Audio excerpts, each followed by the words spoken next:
네, 안녕하세요. 네, 오늘은 우리 드디어 파이널 특강을 진행을 해볼 건데요. 지금부터 3시간 동안 압축적으로 하루 만에 파이널로 이제 사무관리론 전체 중요 논점을 다 훑어보면서 넘어가 보도록 하겠습니다. 오늘 저는 당연히 제 수업을 들었던 분들이 대부분일 줄 알았는데 처음 보신 분들이 많아서 간단하게 소개해드리면, 네, 저는 이제 최을한 행정사라고 하고 이제 사무관리론 합격입법학원에서 2차 전임으로 수업을 하고 있고요. 그리고 저도 이제 똑같이 동차로 합격을 했을 때 제가 시험 봤을 때는 사무관리론이 가장 어려운 해였어요. 그래서 한 2차생의 절반 45%가 사무관리론 때문에 꽈락을 했던 해에 제가 합격을 했었고요. 올해는 그래서 사무관리론이 이제 어렵게 나올지 다른 과목이 어렵게 나올지 예측을 할 수는 없지만 그만큼 사무관리론은 좀 어렵게 나왔을 때 많이 떨어질 수 있는 과목이라고 보시면 되겠습니다.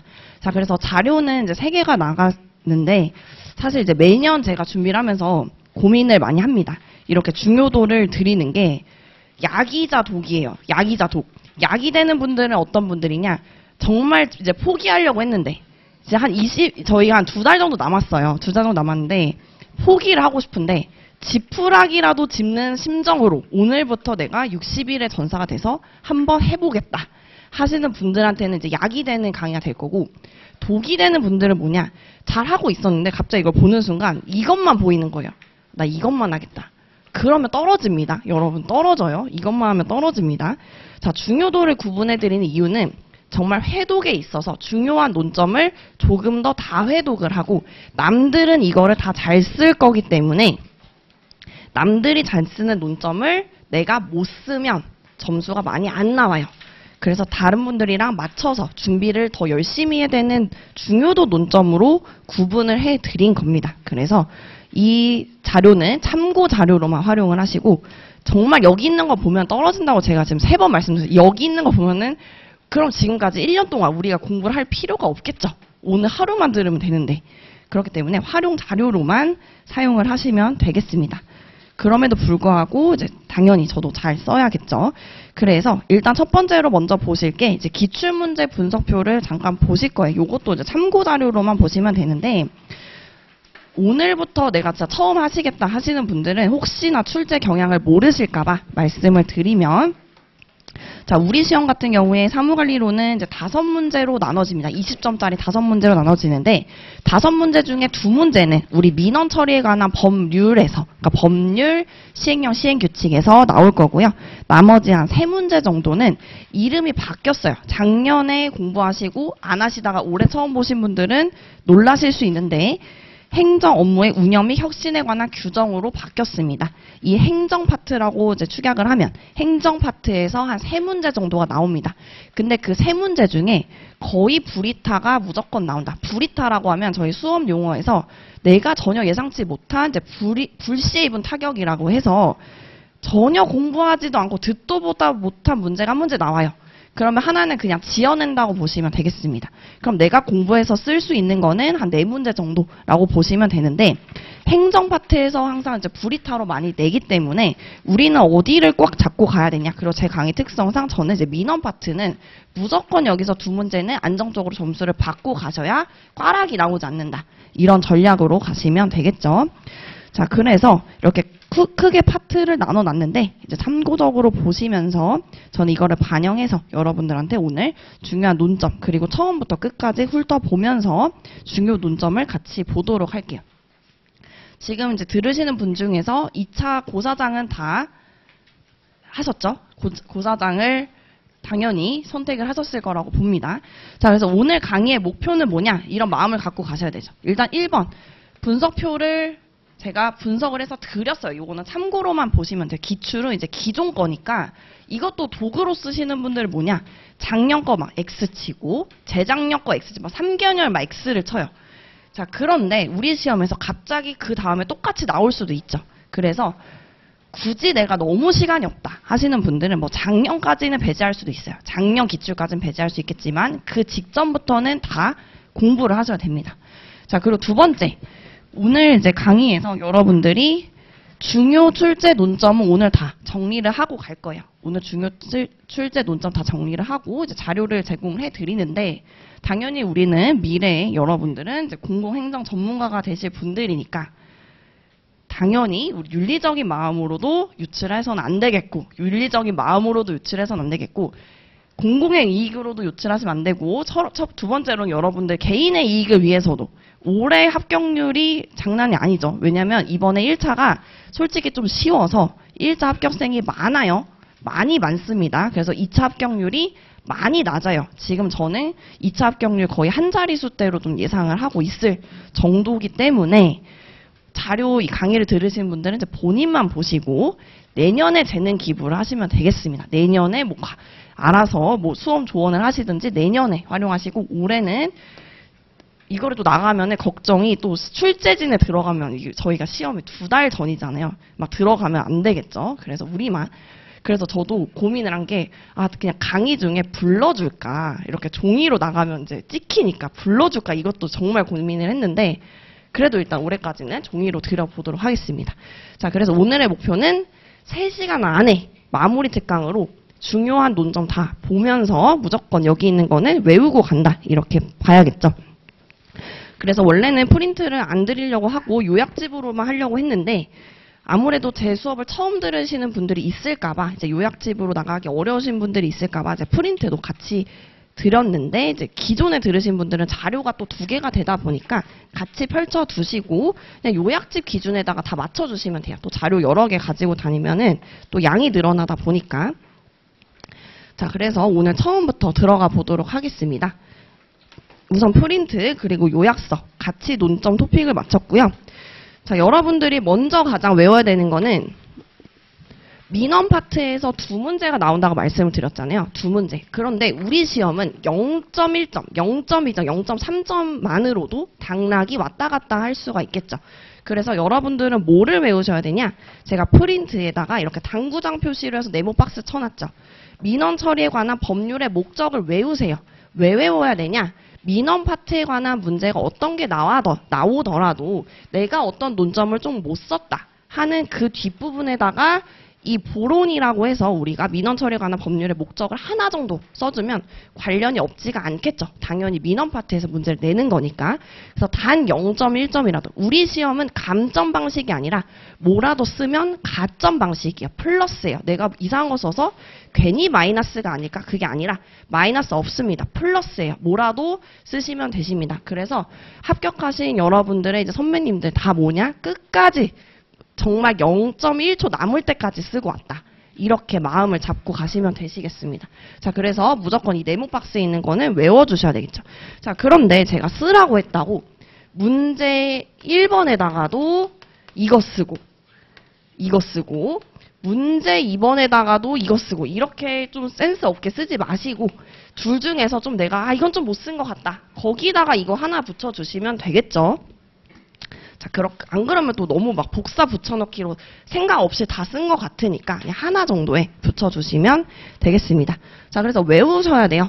민원 처리에 관한 법률은 목적이 뭐예요? 민원 처리에 관한 기본적인 사항을 규정을 해서 키워드, 공정하고 적법한 처리. 그러니까 우리 민원 처리에 관한 법률이죠. 처리죠. 그러니까 민원 처리에 관한 규정해서 공정하고 적법한 처리와, 그리고 2번째, 민원 제도의 합리적인 개선을 도모함으로써 국민의 권익을 보호함을 목적으로 한다.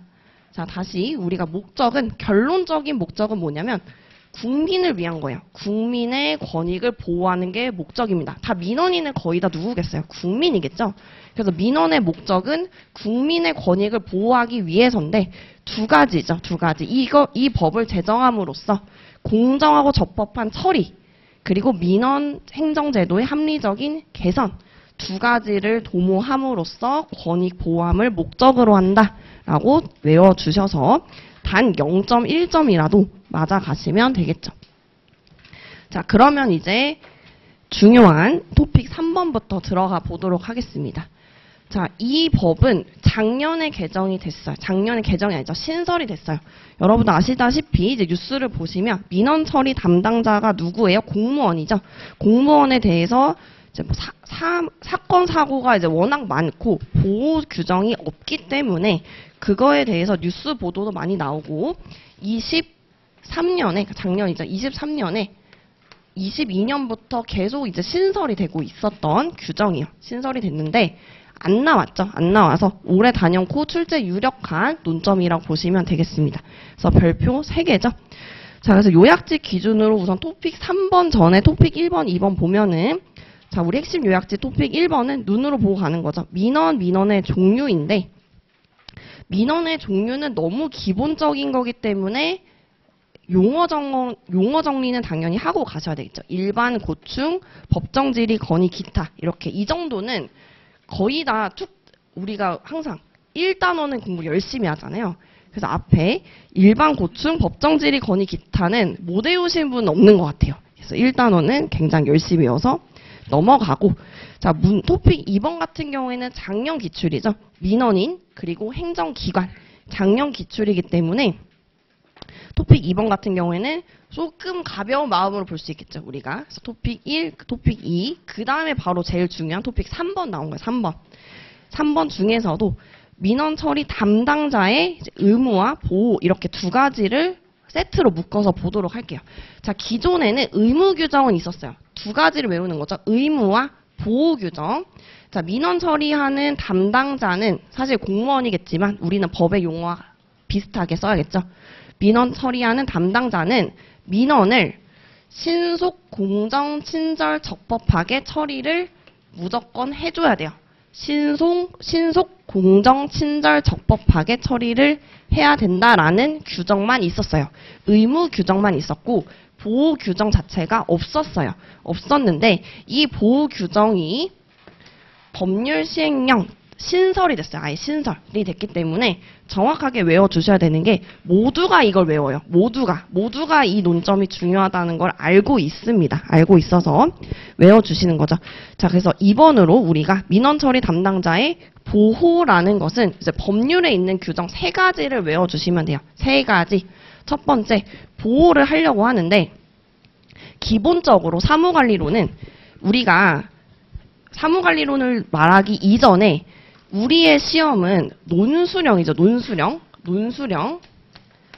자, 논수령이라고 하면 기본적으로 문장으로 끝나야 돼. 문장. 그럼 문장이 구성되려면 기본적으로 주어, 그 다음에 마지막에 서술어가 있겠지만 중간에 이제 목적어 이 정도의 구조를 띄워서 이제 외워주셔야 돼요. 그래서 논수령을 처음 쓰시는 분들이 많이 놓치시는 게 마지막에 서술형으로 안 끝나시는 분. 그러니까 뭐뭐하는 것이 아니라 공부할 때는 것으로 외운다고 해도 쓸 때는 것을 말한다. 것을 의미한다. 이렇게 서술어 방식으로 마지막에 맞춰주셔야 되고 그럼 앞에 주어도 당연히 써주셔야 되겠죠. 주어. 그래서 주어에서는 사무관리로는 거의 95% 이상 행정기관 장으로 시작합니다. 행정기관 장.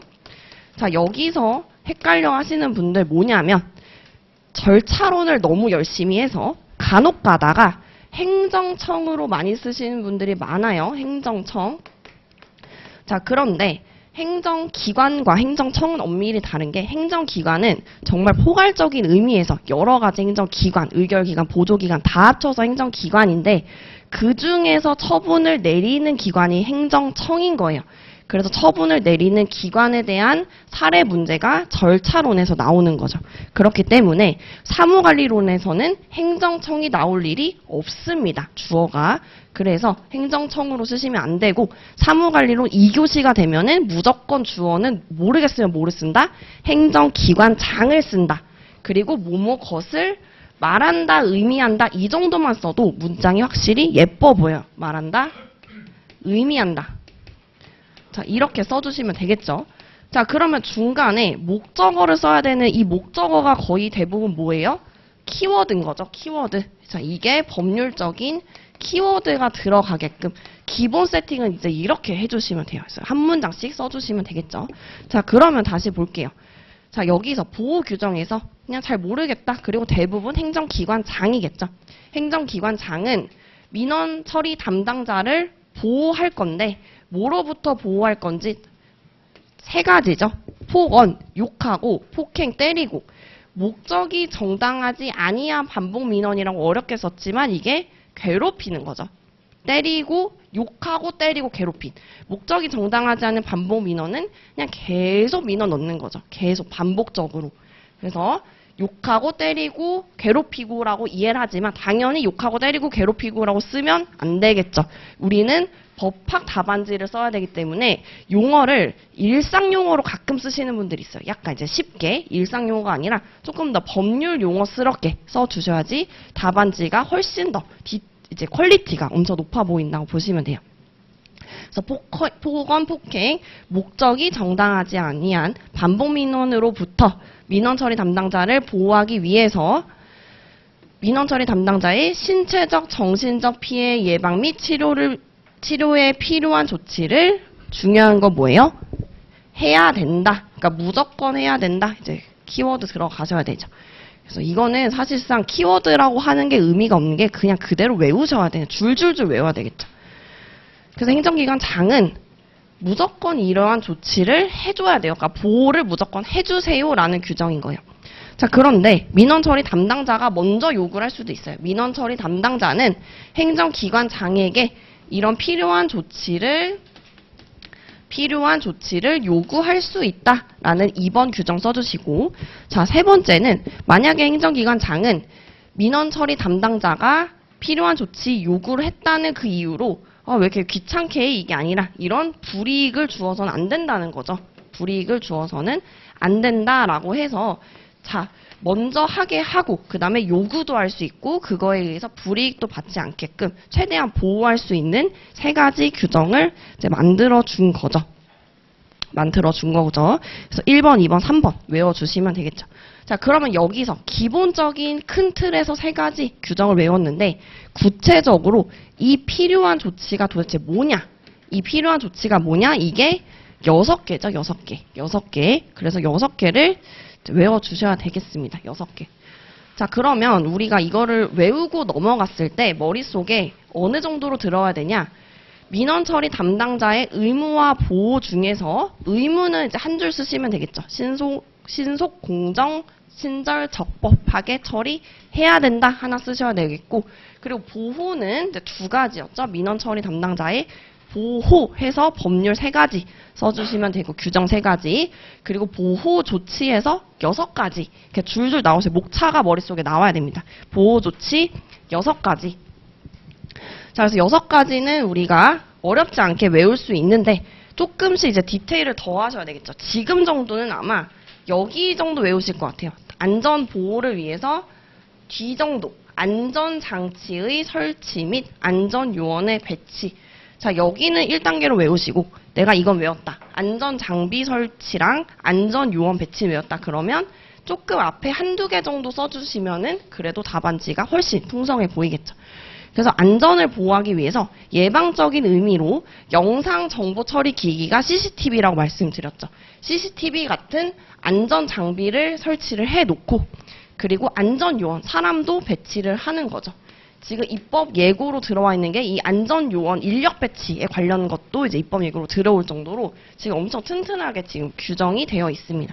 그래서 결론적으로는 안전장비 설치 그리고 안전요원 배치 외워주시고, 자, 2번째는 이거는 아예 발생 전에 예방 차원이죠. 아예 발생 전에 사람 배치하고 CCTV 설치해 놓고, 자, 2번째는 민원인의 폭언, 폭행 등이 발생했거나 지금 욕하고 있어요. 여러분들도 그런 거 많이 보셨죠? 저도 세무서를 그냥 어쩌다 갔는데 이미 큰 소리 나고 있어요. 일단은 저도 학교가 워낙 공무원을 워낙 많이 가서 세무공무원 친구한테 갔더니 이런 일이 있었더라 얘기를 했더니 불 지른다는 얘기는 정말 많이 듣는데요. 여기 불 질러 버리겠다. 그냥 기본 맨날 듣는 게 이 세무서 불 태워버리겠다, 불 질러버리겠다, 죽여버리겠다. 그냥 기본이라고 해서 별로 놀라지 않더라고요. 그래서 이런 욕을 하게 큰 소리가 나요. 그러면 뭘 해야 되겠어요? 녹음을 해야겠죠. 녹음. 욕했다는 거를. 그래서 녹음 전화 같은 거를 이제 운영을 합니다. 기본적으로. 자, 그리고 3번째. 일단 큰 소리 나니까 이 방해하는 민원인에 대해서 퇴거 조치를 해야겠죠. 이 사람 우선 퇴거 조치, 민원인 퇴거 조치를 하고 그 담당자도 우선은 분리를 시키는 거죠. 민원 처리 담당자도 분리를 하고 당연히 지금 놀랐겠죠. 그래서 업무의 일시적 중단을 하고 자, 5번째. 정말 다쳤을 수 있으니까 몸이 다쳤을 수도 있겠죠. 그래서 신체적 그리고 욕을 먹어서 놀랬을 수 있으니까 정신적 피해의 치료 그리고 트라우마 같은 이런 상담 지원 같은 피해 치료도 하고 상담 지원을 하고 자 마지막으로 이렇게 피해만 복구를 하면 끝이 아니죠. 손해배상해야겠죠. 그래서 고소고발 민원인에 대해서도 강경하게 고소고발 그리고 손해배상 청구를 할 거예요. 할 때 그 민원 처리 담당자를 지원하기 위해서 수사기관 또는 법원에다가 증거물, 증거서류 제출하는 지원도 해줘야 돼요. 보호조치를. 자, 이 앞에서 보면은 이런 CCTV를 설치한 거가 끝이 아니라 이 설치된 거를 우리가 지원해서 증거물, 증거서류도 제출을 해서 고소고발, 손해배상 청구에 지원할 수 있게끔 이제 다 보호조치를 해주는 거죠. 그래서 1번, 2번, 3번, 4번, 5번은 일단 제가 뒷부분을 우선 1차적으로 외우시고 이것도 지금 못 외우신 분들은 뒷부분을 1차적으로 외우시고 그 다음에 중간에 하나 정도 키워드 들어가는 거 안전장비면 정확하게 뭐 하나 2개 정도 내가 잘 외워지는 걸로 붙여서 외워주시고 그 다음에는 이제 앞에 폭언 폭행 등이 발생하였거나 발생하였던 때 이런 식으로 이제 앞부분까지 조금씩 길게 늘려주시면 되겠죠.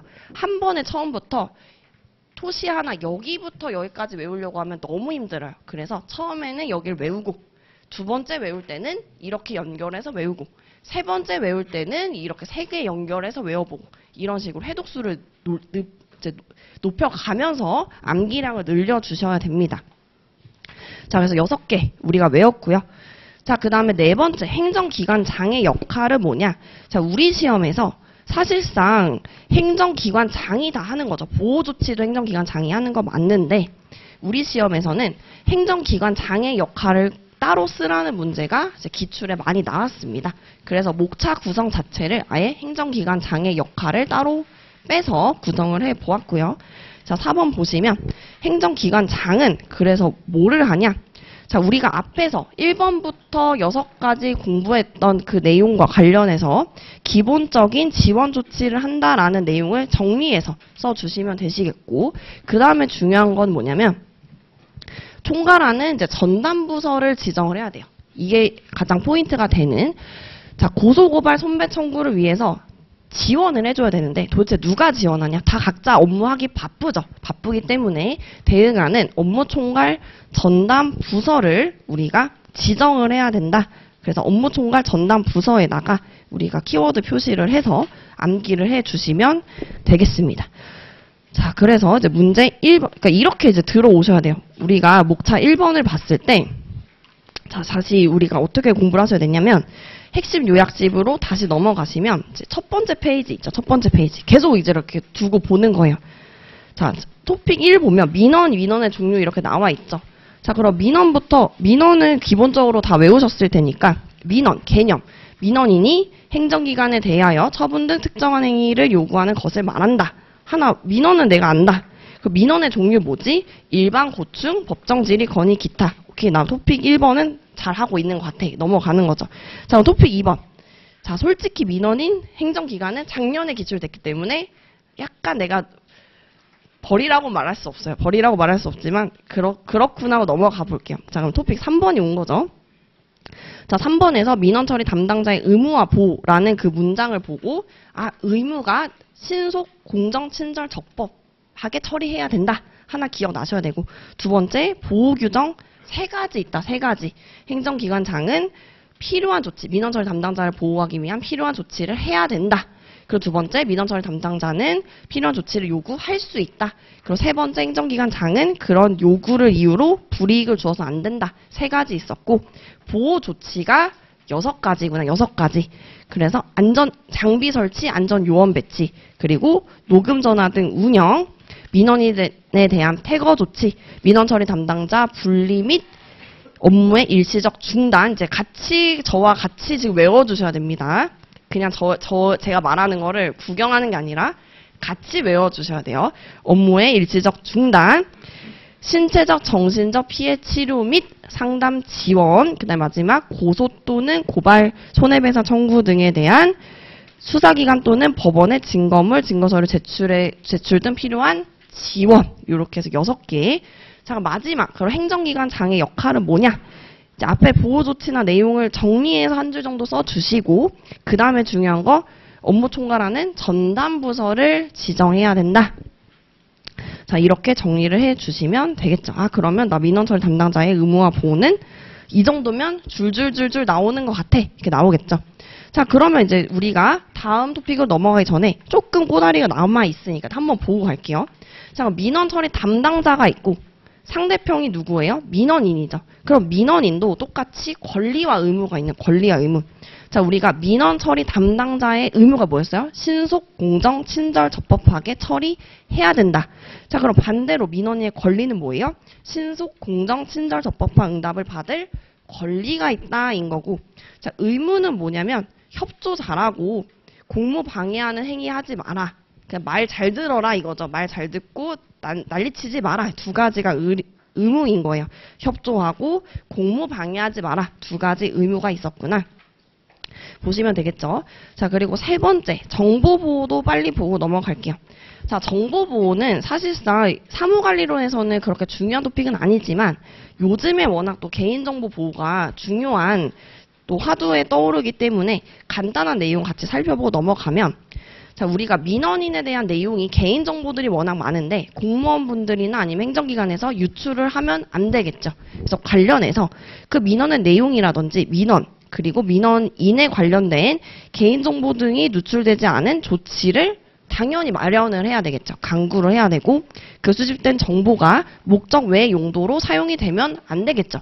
예전에도 뭐 뉴스로 이런 정보 같은 거 어디서 막 유출하고 팔고 이런 것도 좀 기사화 된 적이 있었어요.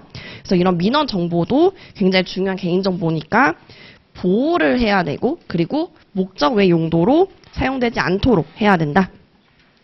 그럼 이 정보 보호를 하기 위한 조치사항에 대해서 간단하게 살펴보면, 보통 이런 정보 보호를 우리가 필요한 조치를 강구해야 된다라고 했을 때 거의 조치는 대부분 교육입니다. 교육. 그래서 정보 보호에 대한 교육을 하고 뭐 잘하고 있는지 확인 점검을 실시한다.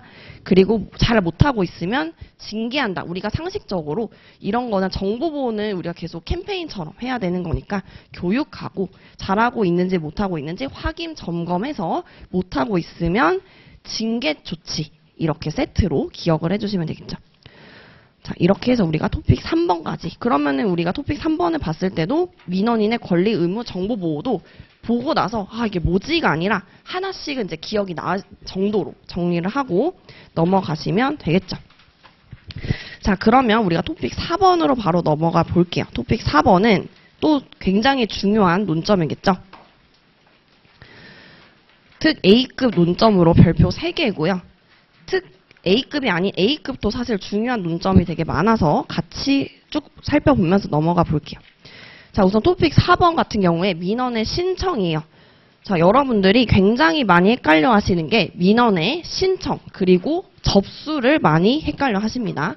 그래서 민원의 신청 그리고 신청이 돼야 그 다음에 민원이 접수가 되는 거예요. 신청을 했을 때 이상이 없으면 접수가 되는 거예요. 접수증이 나와야 접수가 되는 겁니다. 그 중에서 민원의 신청이죠. 자, 민원의 신청하면은 지금 화면을 띄웠지만 신청하면 바로 뭐가 나와야 돼요? 신청. 그쵸? 문서가 바로 나와야 돼요. 이렇게 그냥 토픽을 보자마자 바로 하나의 키워드가 바로바로 나올 수 있게끔 공부를 하셔야 되겠죠. 민원 신청하면 바로 문서로 해야 된다가 나와야 돼요. 민원 신청하면은 뭐지가 아니라 문서로 해야 된다. 그러니까 무조건 나와야 돼요. 민원 신청은 무조건 문서로 해야 된다.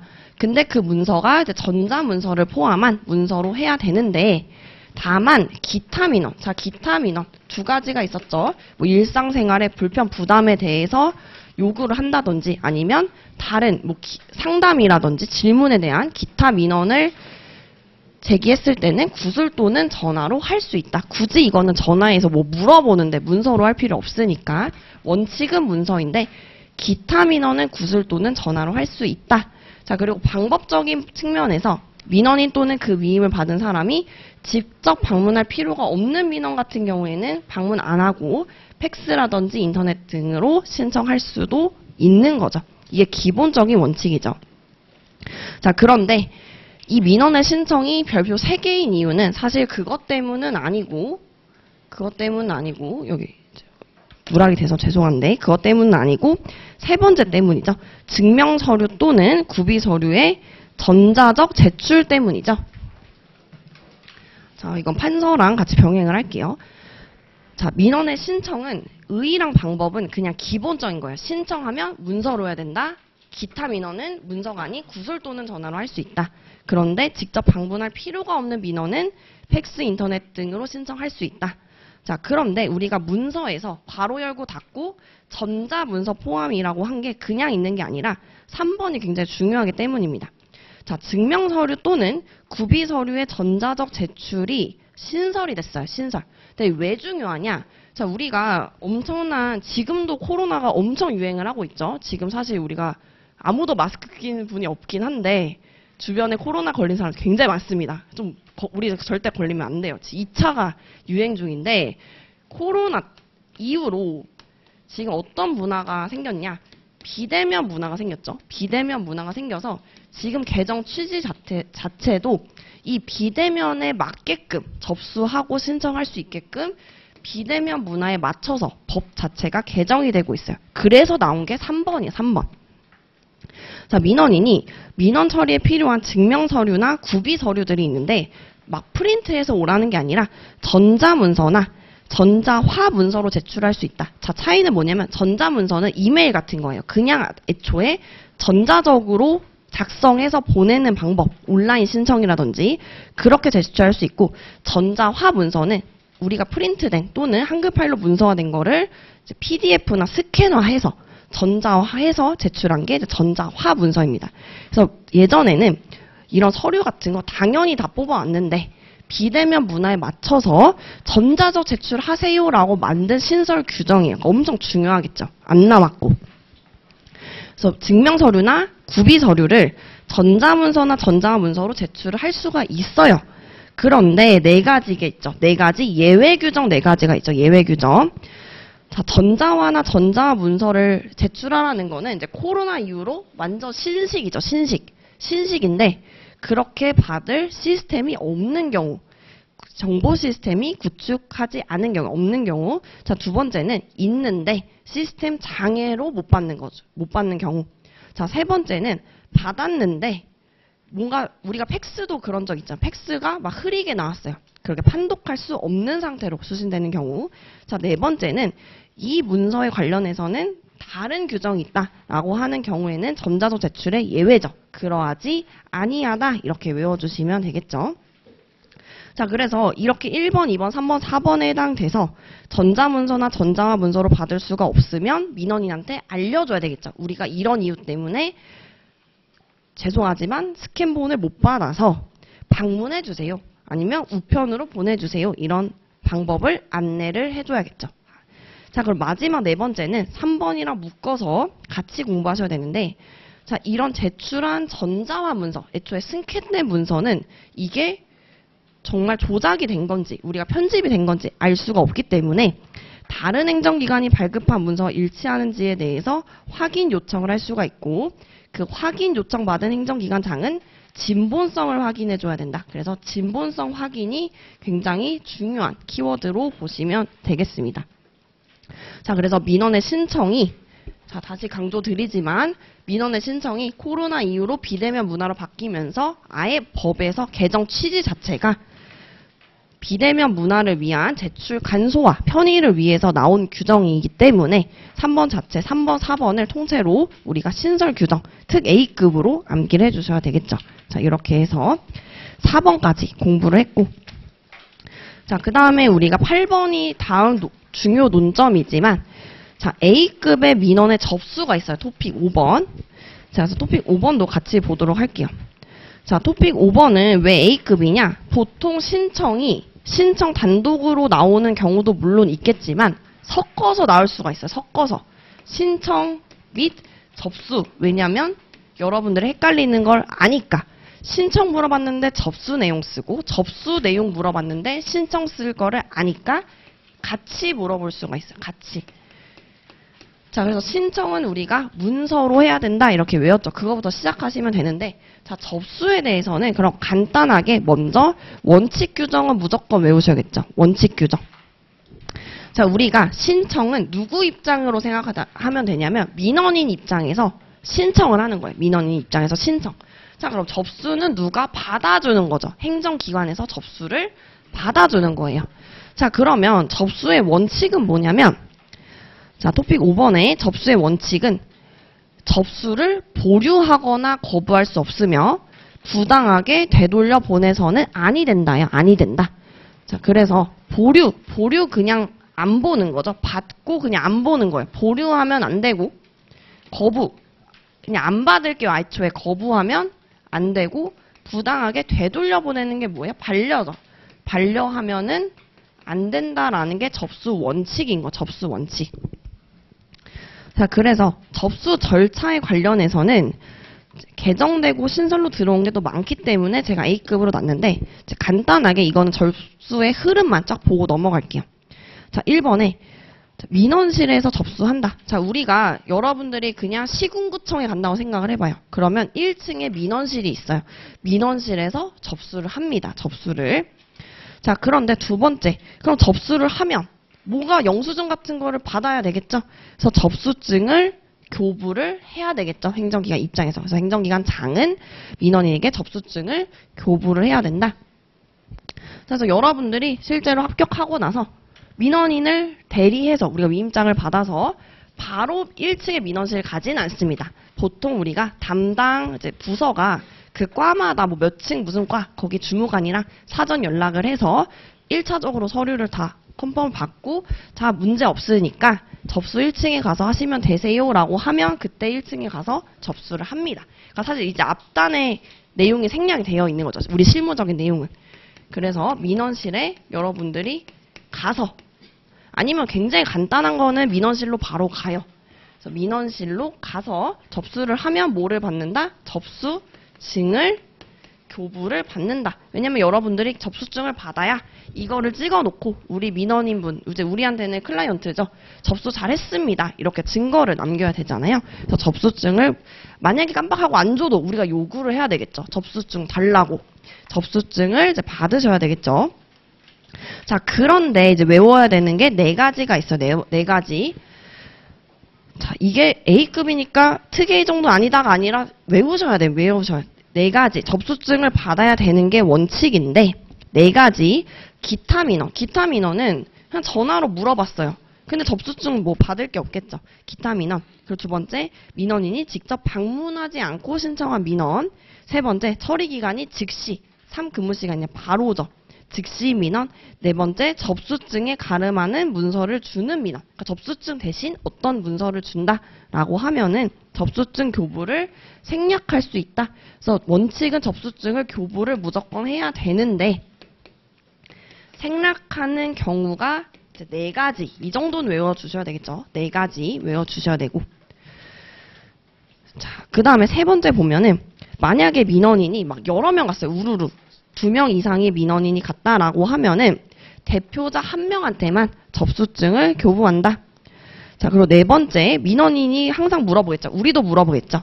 이거 언제쯤 끝날까요? 제일 궁금하겠죠. 그래서 접수할 때 이 구비 서류가 잘 됐는지도 확인을 해주고 예상 처리 소요 시간이라든지 관련된 내용을 안내를 해야겠죠. 자, 그리고 다섯 번째, 우리가 행정사로 갔을 때도 뭐를 요구하냐면 신분증 달라고 해요. 위임 맞는지 본인 확인을 하기 때문에 저도 한 번 신분증을 놓고 간 적이 있어요.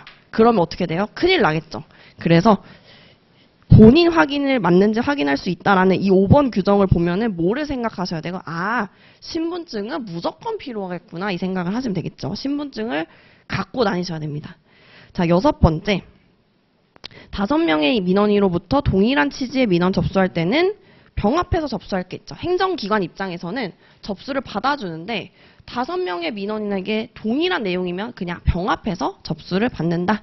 제 마지막 7번째 보시면 신설된 규정이겠죠. 전자민원 창구, 그러니까 온라인 전자민원 창구를 통해서 신청이 됐으면 언제까지 접수를 해야 되냐면 도달할 때부터 8근무시간 이내에 접수를 해야 된다. 이런 규정이 없으면 언제 답장을 할지 접수되는 게 한도 끝도 없어 늘어지겠죠. 보통 우리가 민원실에 대면해서 가면 번호표를 뽑고 대면을 하기 때문에 접수가 되고 접수증을 받아요. 근데 우리가 전자민원 창구 같이 온라인으로 넣으면 누가 그걸 언제 읽고 답장을 하고 접수를 하는지가 불분명하기 때문에 명확하게 도달한 때부터 8근무시간 이내에 접수해야 한다라는 규정이 있겠죠. 자, 이렇게 해서 우리가 5번까지 공부를 했고요. 자, 6번으로 넘어가 볼게요. 6번.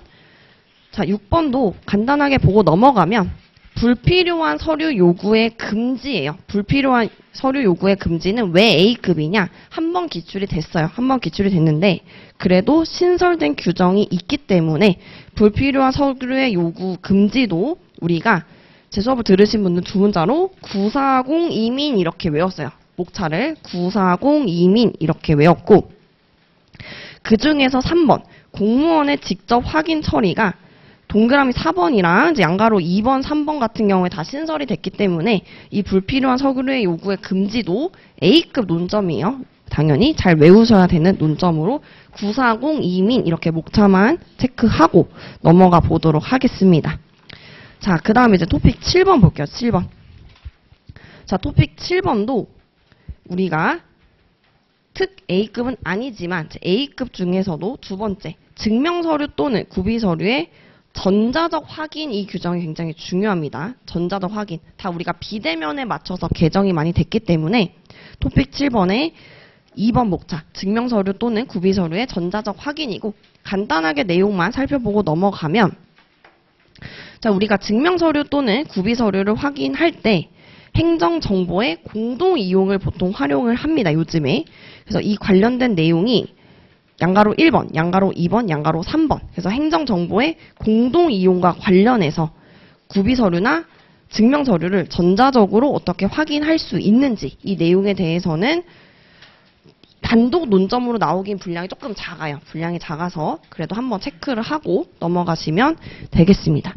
자, 우리는 이거보다 사실 더 중요한 다음 논점을 나가보도록 할게요. 자, 토픽 8번. 민원인 본인 요구에 의한 본인 정보 공동 이용이라는 모의고사를 내면 다들 어려워하시는 그렇지만 출제에 굉장히 유력하죠. 민원인 요구에 의한 본인 정보 공동 이용. 완전히 이거는 21년에 완전 신설이 됐는데 아직도 안 나온 논점이 되겠습니다. 그래서 민원인 요구에 의한 본인 정보 공동 이용은 목차를 외워주시고 넘어가셔야 되는데 빠르게 보도록 할게요. 자, 일단은 민원인 요구에 의한 본인 정보 공동 이용이라는 문제가 딱 나왔다. 그러면 아, 이거 어떻게 다 쓰지? 이렇게 시작을 해요. 어떻게 다 쓰지? 그래서 모든 논점은 그렇지만 무조건 목차를 외우고 가셔야 돼요. 내가 내용은 알겠다라고 외우시면 시험장에 가서 한 번 막히면 못 씁니다. 그래서 목차를 외워주시고 가셔야 돼요. 방향을 잡을 수 있게끔. 자, 그래서 다시 외워보면 민원인 요구에 의한 본인 정보 공동 이용을 보면 목차를 외워야 된다고 말씀드렸죠. 1번부터. 자, 민원인.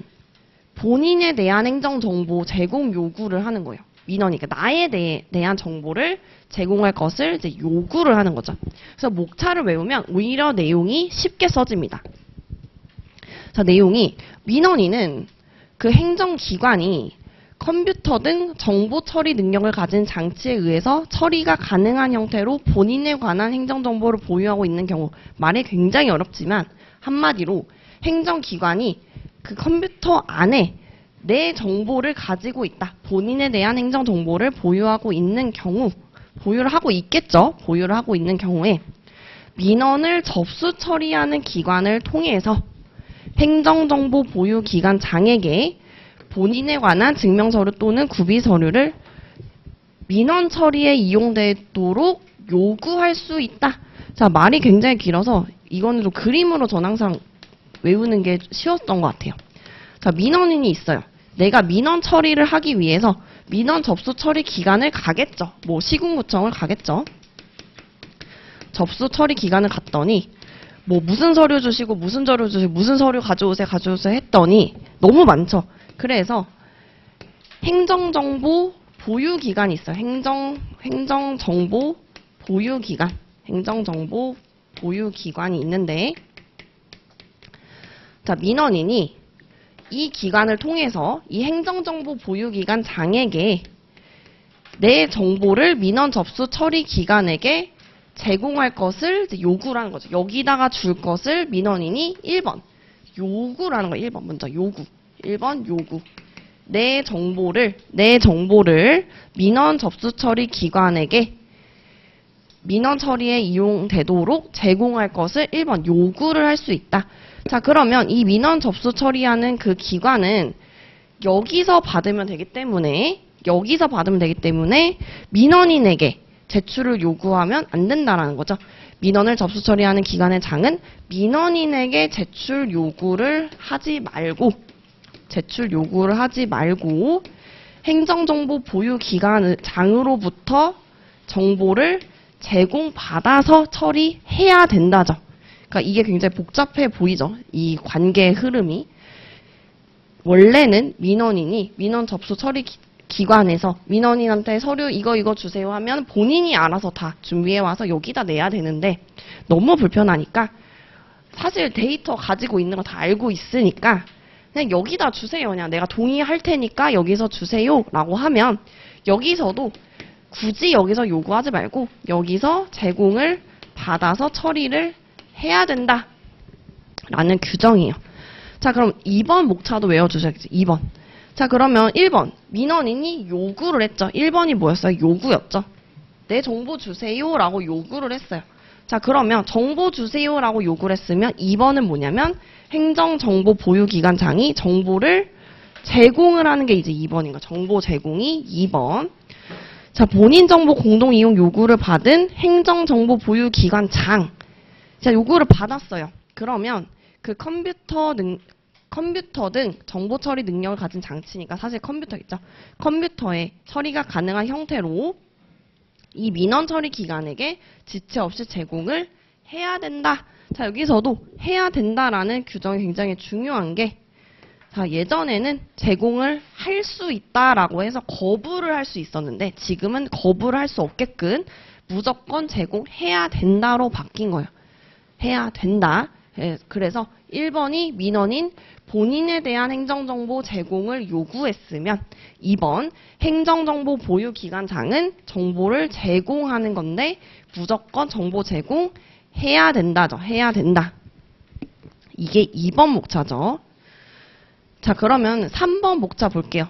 그러면 우리가 민원인의 입장에서 어떤 정보를 이렇게 요청할 수 있는지, 요구할 수 있는지를 우리가 알아야 되겠죠. 그래서 세 번째, 이 요구할 수 있는 행정 정보를 행정안전부 장관이 정해서 공표하는 거예요. 행정안전부 장관이 요구할 수 있는 그 행정 정보에 대한 종류를 정하고 공표를 해주는 거죠.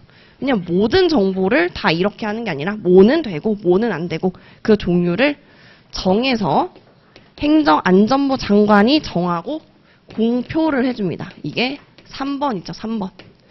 자, 이제 네 번째 볼게요. 네 번째. 자, 네 번째는 이게 다 컴퓨터 안에 있는 정보들이 다 데이터로 제공을 하고 제공을 받고 있다 보니 또 어떤 문제가 발생할 수 있냐. 행정정보가 위조, 변조, 유출이 돼요. 중간에. 그래서 그런 게 방지하기 위해서 보안 대책을 마련해야 되고 대책을 잘 시행하고 있는지 실태 점검 규정이 이제 네 번째인 거죠. 이렇게 제공을 하고 있는데 이게 잘 되고 있는지. 네 번째, 정보 제공에 대한 유출이나 훼손, 위조, 변조 방지를 위한 보안 대책 마련, 그리고 실태 점검을 할 수 있는 거죠. 실태 점검. 자, 이게 네 번째 목차예요. 네 번째 목차. 자, 다섯 번째는, 자, 민원인이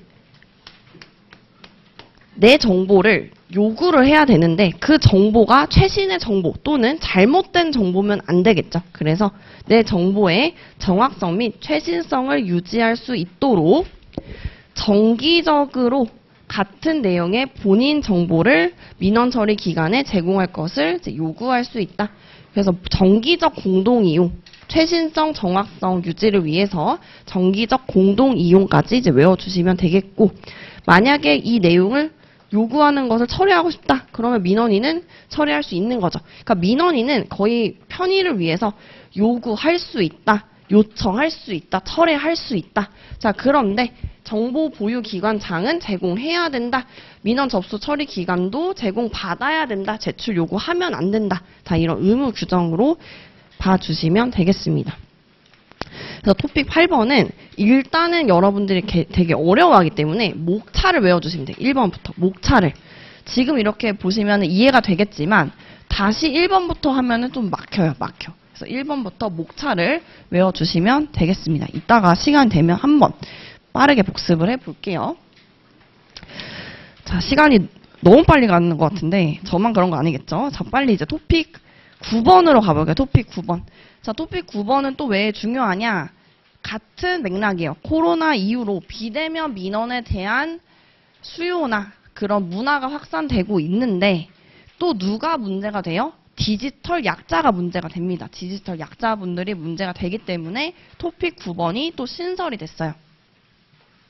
민원 취약 계층이라는 이제 단어로 나오는 거죠.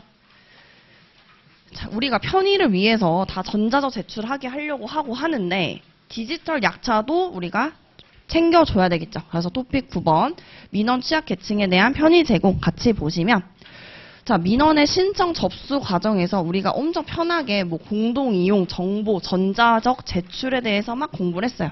그런데 누가 문제냐? 민원 취약 계층에 대해서도 편의를 제공하기 위해서 노력해야 된다라는 규정이 생겼는데 그 민원 취약 계층하고 괄호 열고 장애인, 임산부, 노약자는 기본적으로 우리가 알고 있는, 상식적으로 알고 있는 취약 계층이지만 추가적으로 뭐를 써야 돼요? 제가 밑줄 그어드렸죠. 정보 격차로 인해 민원 신청 등의 제약을 받는 사람.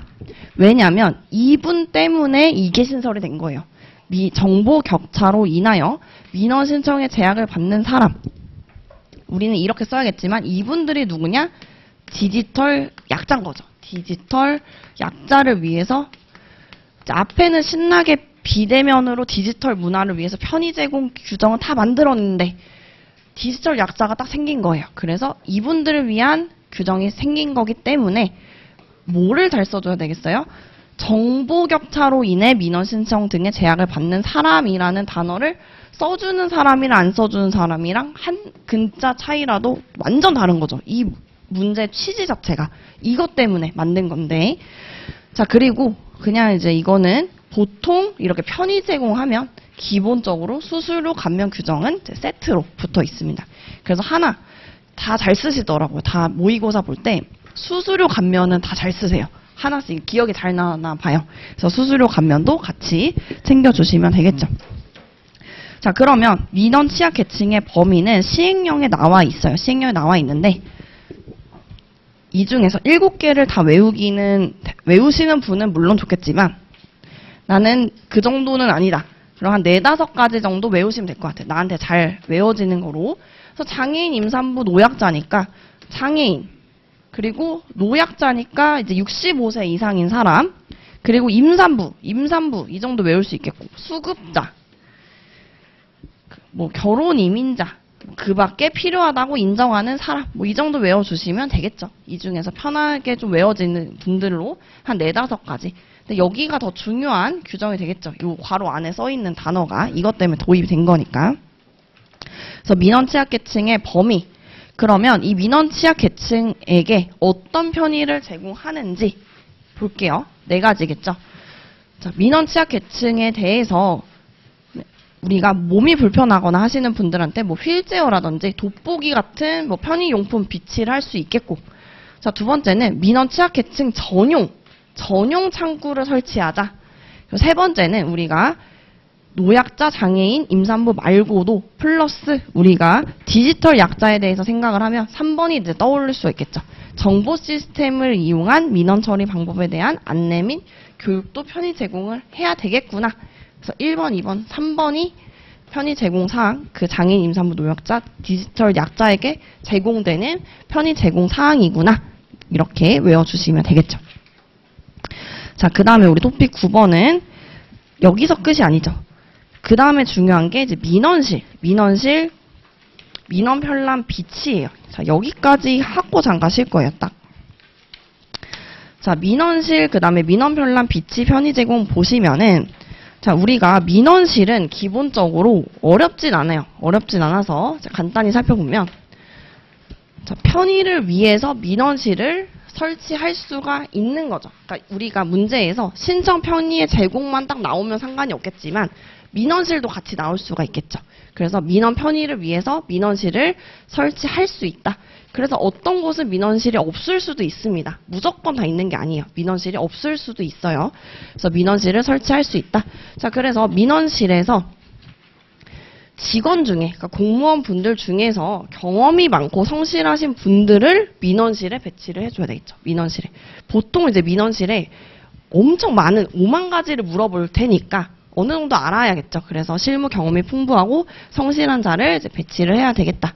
자, 그런데 그뿐만 아니라 추가적으로 행정에 대한 지식과 경험이 있는 자, 그러니까 국민도 되는 거죠. 자를 민원 상담인으로 명예직으로 위촉을 할 수 있다. 그래서 여러분들 중에서도 좀 봉사하고 싶다. 그러면은 민원 상담이 이렇게 할 수 있는 거죠. 명예직으로 위촉할 수 있다라고 해서 막 영어는 아니고 수당 규정이 있기는 합니다. 그래서 수당이 굉장히 얼마인지 모르겠어요. 굉장히 짤 수 있겠지만 어쨌든 민원 상담인 같은 것도 우리가 할 수 있겠죠. 그래서 민원 상담인, 민원실 관련해서도 나올 수 있다.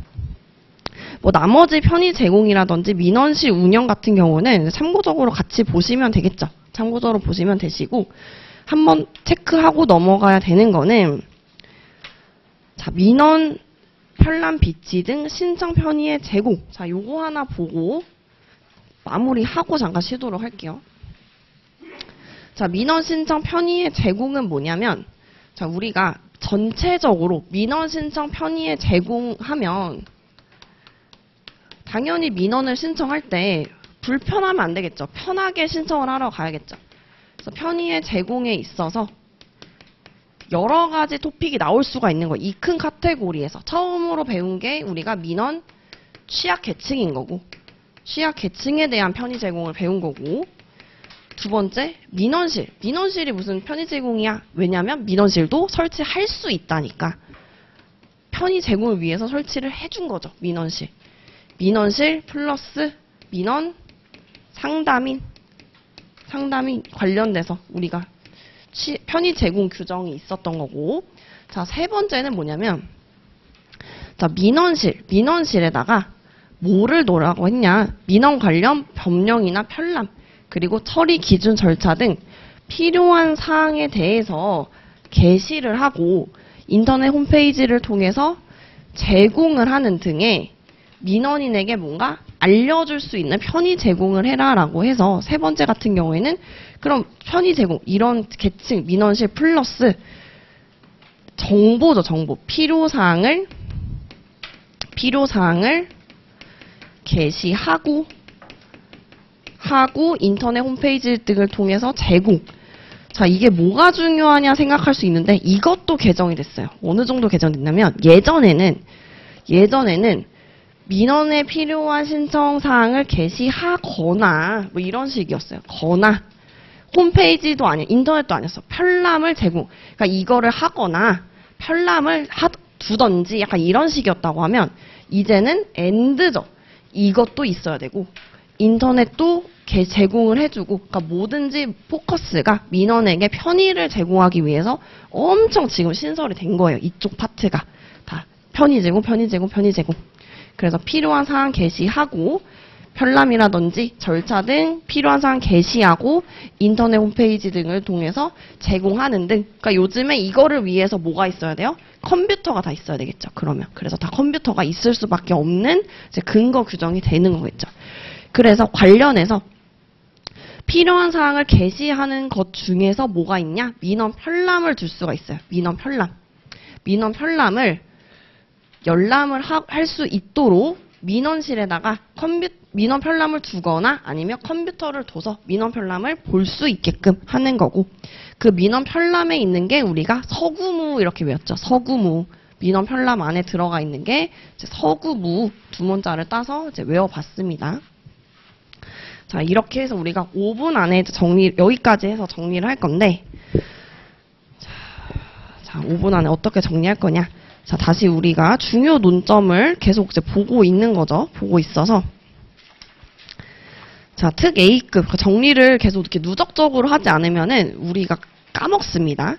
자, 다시 우리 출제 논점 다시 돌아가 볼게요. 토픽 3번으로 가볼게요. 3번. 쫙 여기까지 정리하면서 쉴 거예요. 자, 민원 처리 담당자의 의무와 보호죠. 의무. 처리 담당자는 신속, 공정, 친절, 적법하게 처리해야 된다. 자, 보호하면은 민원 처리 담당자의 보호 규정이 3가지가 있었다. 이게 먼저 기억이 나야 돼요. 3가지. 그래서 행정기관장이 필요한 조치를 해야 되고, 민원 처리 담당자가 필요한 조치를 요구할 수 있고, 행정기관장은 그 요구를 이유로 불이익한 조치를 해서는 아니 된다라는 3가지 외워주고, 그 다음에 보호 조치가 6개. 이 정도는 기억나시겠죠. 그리고 행정기관장의 역할 해서 업무총괄 전담부서 지정해야 된다. 그쵸. 여기까지 하면은 기본적으로 틀은 잡고 넘어가는 거예요. 자, 그럼 토픽 4번 봐요. 민원의 신청. 민원의 신청 보시면, 우리가 책을 보는 게 아니라 요 종이를 보고 리마인드를 하셔야 돼요. 책을 보면은 다 알죠. 지금 내 머리 다 알죠. 다 지금 덮어야 돼요. 덮고 4번 이제 신청만 보는데 글자만 보셔야 돼. 글자만. 민원 신청 봤어요. 자, 뭐 떠올라야 된다고 했어요. 문서로 와야 된다. 문서 괄호 열고 닫고 안에 전자문서 포함. 그 다음에 두 번째가 기타 민원은 구술 또는 전화로 할 수 있다. 그런데 신청 방법에 있어서 직접 갈 필요 없는 민원은 뭐 우리가 우편, 팩스, 인터넷 등으로 할 수 있다라는 원칙, 그리고 신청 방법 2가지 있었고, 세 번째가 뭐였어요? 신청에 관련해서 신청을 편하게 하기 위해서 뭐가 있었어요? 전자문서 또는 전자문서로 제출할 수 있는 규정이 있었죠. 그 제목이 증명서류 또는 구비서류의 전자적 제출이에요. 그래서 신청을 보면은 3가지 세트인 거죠. 원칙, 신청 방법, 증명서류, 구비서류의 전자적 제출. 그래서 전자적 제출도 크게 3가지예요. 전자적 제출 크게 3개. 그래서 민원 처리에 필요한 증명서류나 구비서류를 전자문서 또는 전자화 문서로 제출할 수 있다. 그런데 예외가 4가지였죠. 예외가 4가지. 정보 시스템이 없는 경우, 장애, 수시된데 판독이 불가능한 경우, 다른 법령에 다른 규정이 있는 경우에서 4가지는 그러하지 아니한다. 이렇게 외워주시고, 그럼 4가지의 경우에 해당됐으면 그냥 안 된다 이게 아니라 민원인한테 안내를 해줘야 되겠죠. 안내를 해줘서 다른 방법을 이용해 제출할 수 있도록 안내해줘야 되겠죠. 그럼 마지막에 제출된 전자문서에 대해서 진본성 확인. 그러니까 이거를 이 책을 보지 않고 이 종이를 봤을 때 신청했을 때 이게 쫙 나와야 된다는 거죠. 신청. 자, 그 대망의 8번, 9번까지 하고 쉴 거예요. 8번. 자, 이게 종이만 보세요. 교재를 보시면 돼요. 종이 한번 테스트 해보세요. 내가 방금 5분 전인가 10분 전인가 했는데 기억이 나는지. 8번. 민원인 요구에 의한 본인 정보 공동 이용이죠. 자, 그러면 1번 목차 한번 외볼게요. 1번. 민원인 본인에 대한 행정정보 제공 요구. 민원인 본인에 나에 대한 행정정보 제공 요구. 자, 2번은 행정정보 보유기관장 정보 제공. 자, 3번. 그 행정정보 뭔지 종류 공표죠. 누가 해요? 행정안전부 장관. 자, 그럼 4번째. 그 행정정보가 유출되면 안 되니까 보안대책 및 실태조사. 자, 마지막. 민원인 요구에 의한 본인정보 정기적 공동이용. 정기적 공동이용. 왜냐면 내가 요구를 해야 돼요. 왜냐면 내가 편하려고 요구를 하는 건데 정보가 틀리면 안 되니까 정기적 공동이용 해서 목차 5개 외우셨죠. 자, 그 다음에 토픽 6번 보면 민원 신청 편의의 제공 및 민원실 이라는 논점을 봤을 때 머릿속에 크게 세 가지 나오는 거죠. 세 가지. 첫 번째는 민원 취약 계층 나오는 거. 민원 취약 계층. 자, 그럼 내용은 쉬워요. 행정기관 장은 민원 취약 계층에 대한 편의 제공을 위해서 노력해야 된다는데 괄호 열고 괄호 닫고를 잘 쓰자고 말씀드렸어요. 장애인, 임산부, 노약자 및 정보 격차로 인하여 민원 신청 등의 제약을 받는 사람이라고 쓰면 베스트고, 내가 시험장에서 진짜 기억이 안 난다. 그러면 디지털 약자로 쓰시면 돼요. 이거는 개정 취지문에는 있는 내용이기 때문에 법령에 있는 내용으로 쓰면 이게 맞지만 도저히 기억 안 난다. 그럼 디지털 약자를 쓰시면 되시고, 다만 모의고사 볼 때 막 사회적 배려 계층 막 이렇게 이런 내용을 쓰시면 안 돼요. 두 개. 이거를 쓰시던지 디지털 약자를 쓰시던지 둘 중에 하나만 쓰시면 돼요. 그래서 편의 제공 그리고 취약 계층의 범위 4-5가지 우리가 외우시라고 말씀을 드렸고, 편의 제공 사항 휠체어라든지 돋보기, 전용 창구, 그다음에 세 번째가 정보 시스템에 대한 안내 및 교육까지가 들어가다 말씀을 드렸죠. 자, 두 번째는 이제 두 번째 덩어리가 민원실이죠. 민원실. 그러니까 민원실은 민원 편의를 위해서 설치를 할 수 있는 거예요. 왜냐면 편의 제공이니까 설치할 수 있다. 그럼 그 민원실에 누가 있어야 돼요? 직원 중에서 경험도 많고 성실한 사람 배치를 해야 된다. 그리고 민원 상담인도 우리가 위촉할 수 있다. 보시면 되겠고, 만약에 추가로 좀 더 쓰겠다 그러면 민원실을 운영할 때 뭐 9 to 6 뭐 이거는 다 그냥 일반적인 거니까 9시, 오전 9시부터 오후 6시까지로 하고, 우리가 보시면 요즘에는 접근 편의를 위해서 행정기관뿐만 아니라 공공장소 같은 데도 우리가 민원실을 설치해서 운영해서 편의 제공을 위해서 최대한 편하게 하기 위한 내용을 기억하시면 되고, 자, 마지막 우리가 민원 편람 비치 등 신청 편의의 제공을 생각하면 이런 민원 신청에 필요한 사항을 게시하고 인터넷 홈페이지 등을 통해서 제공하는 편의 제공을 해야 되는데, 그 중에 하나가 이제 민원 편람 비치를 할 수가 있는 거죠. 비치하거나 컴퓨터를 설치하는 필요한 조치를 할 수 있다. 왜냐면 종이를 줄 수도 있고 편람을 인터넷으로 열람을 할 수도 있기 때문에 컴퓨터를 주는 것도 민원 편람을 비치하는 거랑 동일하죠. 컴퓨터로 조회를 할 수 있으니까. 그래서 그 민원 편람에 들어가 있는 게재사항이 서구무다. 자, 요렇게 한 게 드디어 3, 4, 8, 9 끝난 거죠. 9 끝난 거. 자, 그래서 요렇게 하시면 계속 그냥 공부를 하고 끝이 아니라 계속 보시면서 이렇게 리마인드를 계속 해주셔야 돼요. 그냥 보고 나 공부 다 했다 이게 아니라 쉬는 시간 끝나면은 똑같이 이걸 해도 나올 수 있을 정도로 하셔야 되겠습니다. 자, 그러면 잠깐 쉬었다가 우리가 7시 15분에 2교시를 시작하도록 하겠습니다.